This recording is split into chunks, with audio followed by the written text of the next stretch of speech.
Hi guys! Welcome back ulit sa ating channel. So ngayong araw po ay pag-uusapan natin ang 7 tanyag ng mga masuswerteng pamahiin at ang kanilang kakatuwa, nakakatuwa at hindi inaasahang pinanggalingan.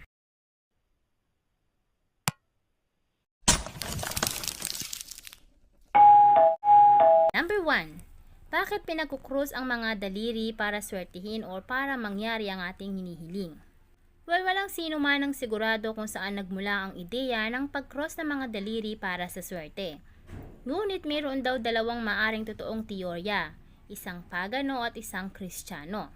Ayon sa Today I Found Out, ang paliwanag ng pagano kung bakit pinagkukrus natin ang ating mga daliri ay nagmula raw sa paniniwala na ang mga espiritu ay matatagpuan sa pag-cross.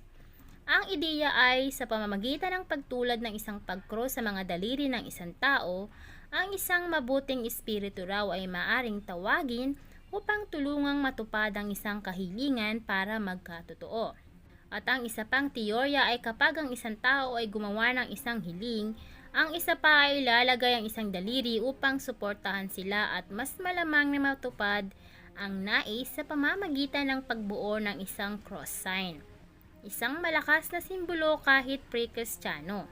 Ang teoryang Kristiyano naman, kung paano nagsimula ang pag-cross ng mga daliri ay noong unang araw ng Kristyanismo, tinangka raw ng mga Romano na pigilan ang pagkalat ng pananampalataya ng mga Kristiyano. At upang maiwasan ang pag-uusig, ang mga Kristiyano ay gumagamit ng mga lihim na palatandaan upang maipahayag ang kanilang sarili at makipag-usap sa isa't isa. At isa nga sa mga ito ay maaring kasangkot sa paggawa ng isang cross gamit ang kanilang mga daliri, lalo na kapag sila ay nananalangin para sa tulong o swerte. Kaya naman kapansin-pansin na pinagkukross din ng mga tao ang kanilang mga daliri kapag sila ay nagsisinungaling. Marahil nga raw kasi ay umaasa na swerte na hindi sila mahuli o kapatawaran mula sa Diyos para sa kanilang kasinungalingan. Ang pangalawang swerteng pamahiin ay bakit daw nakatok o natuktok tayo sa kahoy para magdala ng swerte. May pagkakataon ba na may ninais ka na isang bagay na mangyari at pagkatapos ay kumatok ka sa kahoy upang hindi maudlot ang swerte? Minsan ba ay napapaisip ka din na kung bakit mo yun ginagawa? Ang pinagmulan daw ng pagkatok o pagtuktok sa kahoy para sa swerte ay very controversial.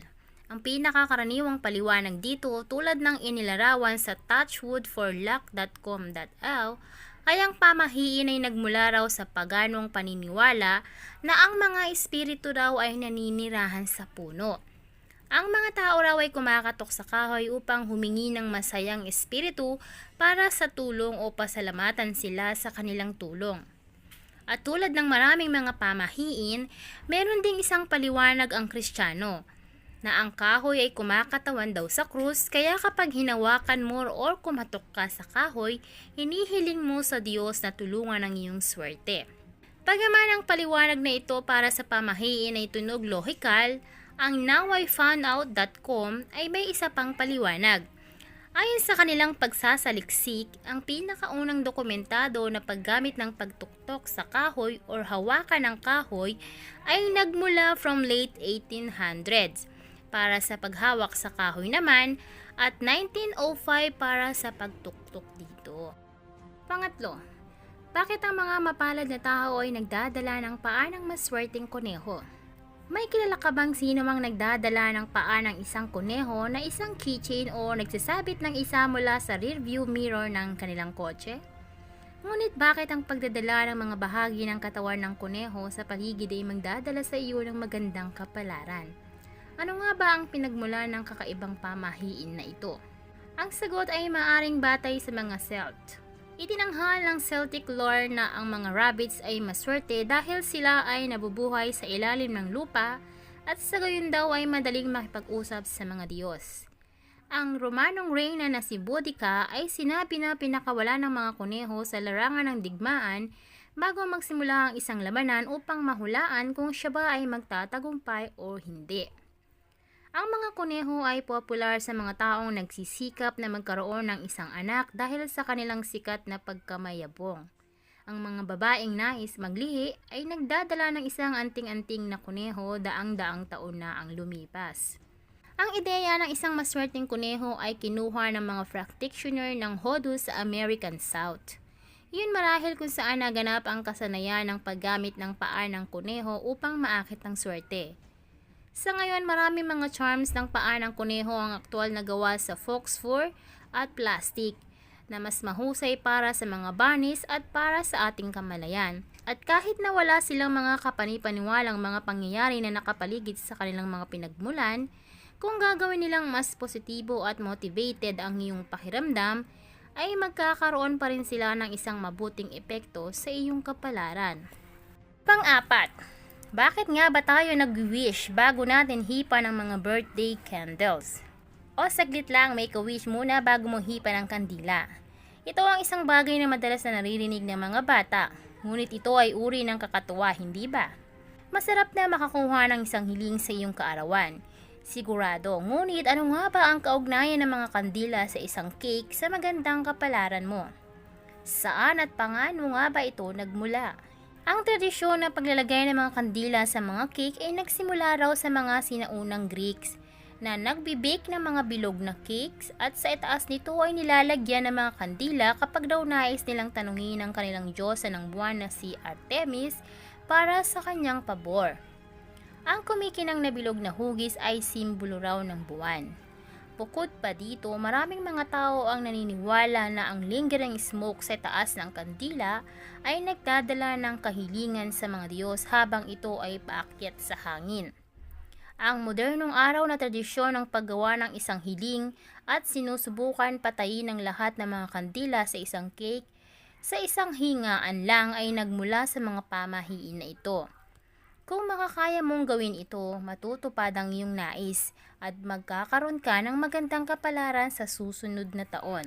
Ngunit mag-ingat lamang daw ang pagsasabi ng iyong nais sa ibang tao o pag-iwan ng ilang mga kandila na naiilawan ay maaring magdala raw ng masamang kapalaran. Number 5. Bakit tayo nagsasabit ng mga horseshoe para sa swerte?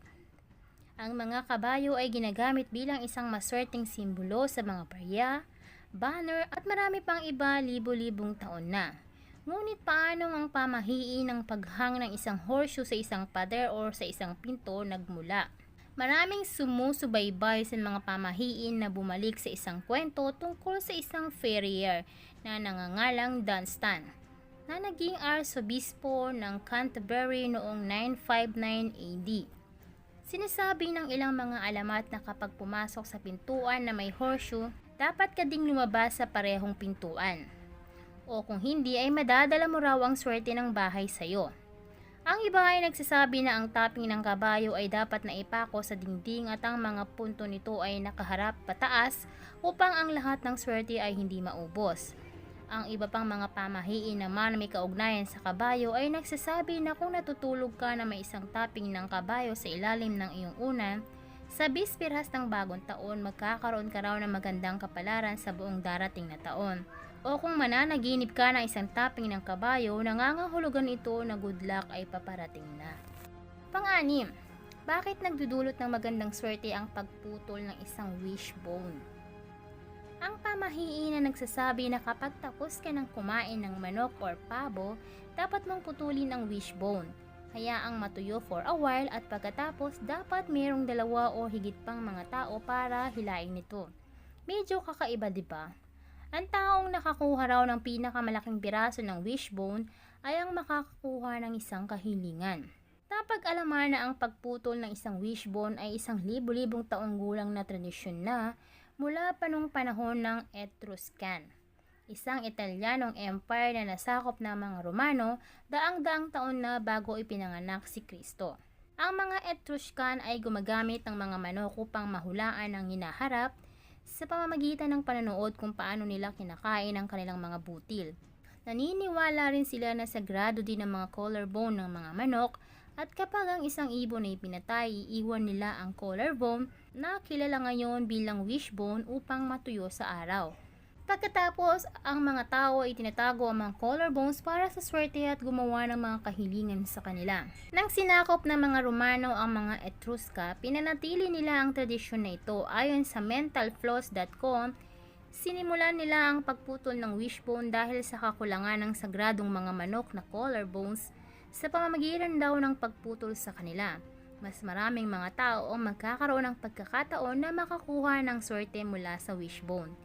At nang lumipat ang mga Romano sa buong Europa, kumalat ang tradisyon. At nang lumipat ang mga settlers sa Amerika ay pinanatili nila ang tradisyon kasama ang mga katutubong Turkey.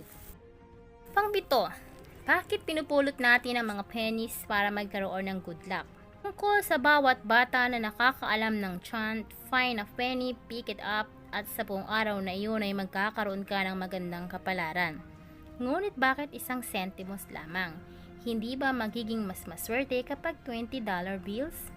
Well, hindi na ito mahalaga. Ayon kay WiseGeek, ang swerteng dala ng isang penny ay hindi nagmula sa halaga nito, ngunit dahil sa makintab na metal. Matagal na panahon na ang metal noon ay mas madalang kumpara sa ngayon. Kaya naman naniniwala ang mga tao na ang paghahanap nito ay isang regalo mula sa mga Diyos. At ang kaloob na iyon ay protektahan ang manggagawa laban sa masasamang kapalaran.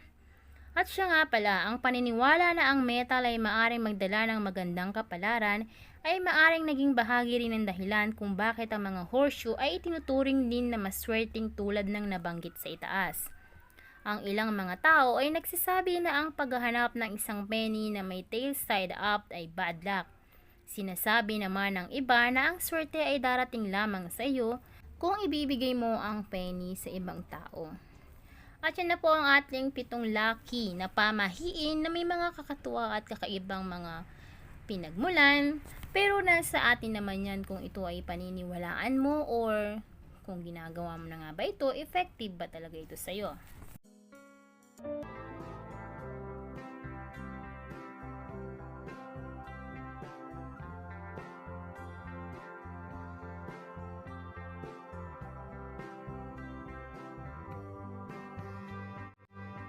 Dati ang aking buhay ay kulang sa sigla.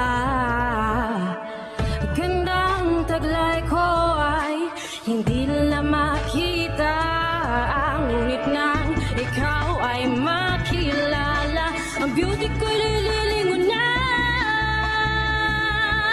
So pick and pack, shop till you drop. Sa easy shop, gagandang buhay. Shop till you drop. Sa easy shop, mundong magiging makulay. Pick and pack. Shop till you drop. Sa easy shop, gaganda ang buhay. Pick and pack.